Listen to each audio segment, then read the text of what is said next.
یہ 5 جون 1992 کا دن تھا۔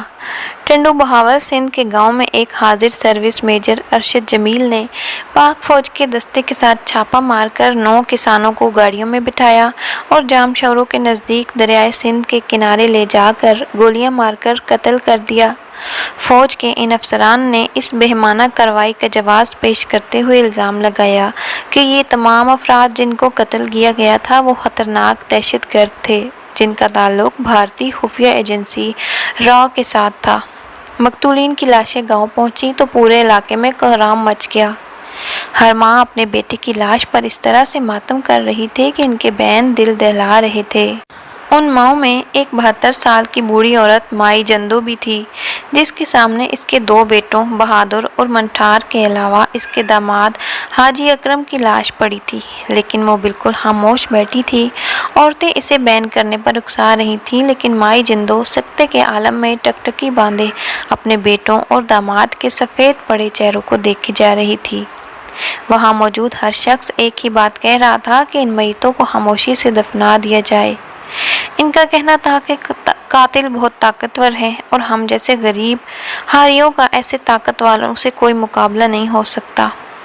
ادھر مائی جندو جسے بار بار رونے کا کہا جا رہا تھا دہشت ناک نگاہوں سے میتوں کی طرف دیکھتی ہوئی بولی، بس مائی جندو اب ایک بار ہی روئے گی جب وہ اپنے بیٹوں کے قاتل کو پھانسی کے پھندے پر لٹکا ہوا دیکھے گی۔ سب جانتے تھے کہ مائی جندو جو کہہ رہی ہے ایسا ہونا بالکل ممکن نہیں۔ مائی جندو کی بیٹیاں کر لا رہی تھیں مگر مائی جندو ساکت بیٹھی قتل ہونے والوں کو تکے جا رہی تھی۔ جنازے اٹھے تو مائی جندو نے سر کی چادر کمر پر باندھی اور سیدھی کھڑی ہوئی اور لہو ہوتے جگر کے ساتھ بیٹوں کو الوداع کیا۔ مسئلہ یہ تھا کہ ٹنڈو بہاول اندرون سندھ کا ایک دور دراز گاؤں تھا اور ان دنوں دریائے سندھ کے کنارے پر قتل ہونے والوں کی ویڈیو بنانے کے لیے کوئی موبائل کیمرہ بھی نہیں ہوا کرتا تھا، لہذا سارے ملک اور صوبہ سندھ میں یہ خبر چلی کہ پاک فوج نے دشمن کے ایجنٹ مار کر ملک کو بہت بڑے نقصان سے بچا لیا۔ جس نے بھی اس خبر کو پڑھا یا سنا اس نے پاک فوج کی بہادری کو سراہتے ہوئے شکر کے کلمات ادا کیے۔ جب سارا ملک پاک فوج کے اس کارنامے پر شکر کے کلمات ادا کر رہا تھا اسی دوران مائی جندو کی ایک زوردار احتجاجی چیخ گونجی۔ اس چیخ نے پرنٹ میڈیا کی سماعتوں کو چیر کر رکھ دیا۔ دیکھا جائے تو مائی جندو بوڑھی اور جسمانی لحاظ سے کافی کمزور تھی مگر وہیں دوسری طرف وہ 3 مقتولوں کی ماں بھی تھی اور یہی ممتا کا جذبہ تھا جس نے اس کے حوصلے کو طاقت بخشی۔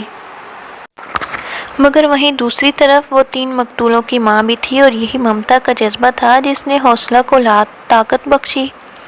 اس نے بوڑھی اور لاغر ہونے کے باوجود طاقتور حلقوں کے ساتھ لڑنے کا فیصلہ کیا۔ اس نے اپنی 2 بیٹیوں کو ساتھ لیا اور قاتلوں کے خلاف اعلان جنگ کر دیا۔ تاہم سوشل میڈیا کی غیر موجودگی میں یہ جنگ بالکل بھی آسان نہ تھی مگر جنگ کے نعرے بج چکے تھے، کشتیاں جل چکی تھیں اور واپسی محال تھی۔ 100 اخباروں اور صحافیوں کے ہمراہ مائی جندو نے اپنی اس احتجاجی چیخ کو طاقتی مراکز کے سینے میں گھونپ دیا۔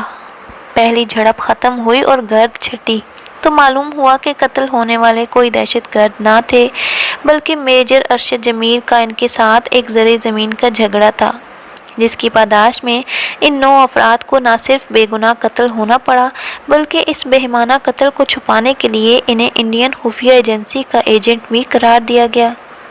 حقائق سامنے آتے ہی یہ کہانی پہلے مقامی اردو اور انگریزی اخبارات میں شائع ہوئی اور آخر میں غیر ملکی اخبارات میں چھپی تو ثانیہ ٹنڈو بہاول میں بین الاقوامی سطح پر اس قدر قومی شرمندگی کا باعث بنا جس کا اعتراف اس وقت کے وزیر اعظم میاں نواز شریف اور chief of army staff general Asif Nawaz کو اعلانیہ طور پر کرنا پڑا۔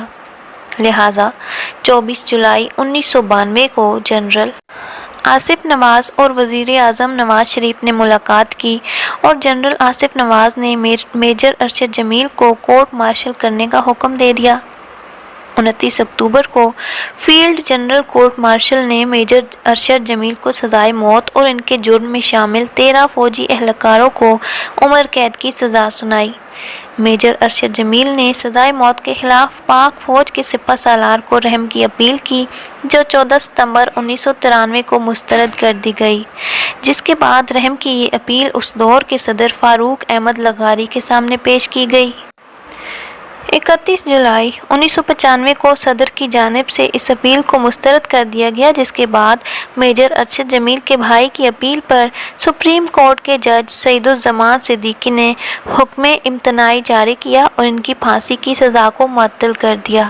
سزائے موت پر عمل درآمد نہ ہونے پر 11 ستمبر 1996 کو مائی جندو اور اس کی دونوں بیٹیاں ایک بار پھر سے میدان میں نکلیں، لیکن اب کی بار ان کے احتجاج کو کسی بھی خاطر میں نہیں لایا گیا، اور اب اس احتجاج کو عالمی سطح پر ریکارڈ کرانے کے لیے مائی جندو کی بیٹیوں کے پاس بس ایک آخری آپشن بچا تھا۔ لہٰذا اسی آپشن پر عمل کرتے ہوئے مائی جندو کی دونوں بیٹیوں نے حیدرآباد پریس کلب کے سامنے اپنے جسموں پر تیل چھڑک کر خود کو آگ لگا لی۔ خود کو نذر آتش کرنے کی وجہ سے ان کا جسم بری طرح سے جھلس چکا تھا، انتہائی نازک حالت میں مائی جندو کی دونوں بیٹیوں کو ہسپتال لے جایا گیا، لیکن وہ جاں بر نہ ہو سکیں اور اپنے مالک حقیقی سے جا ملی۔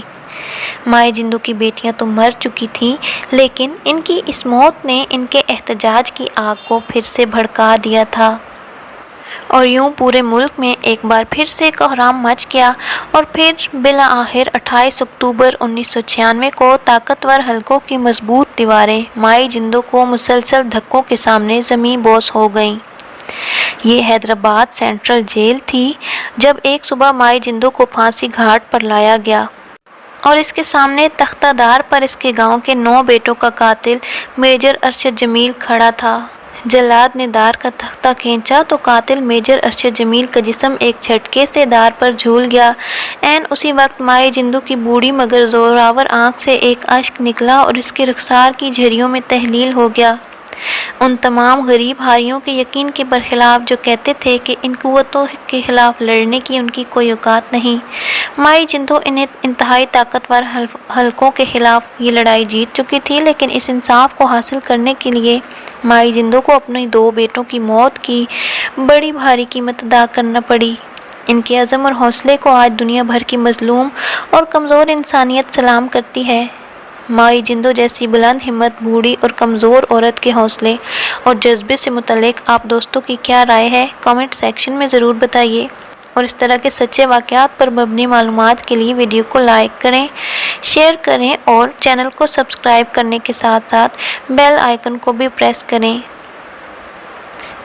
پھر ملیں گے ایک نئی ڈاکومنٹری کے ساتھ۔ اللہ حافظ۔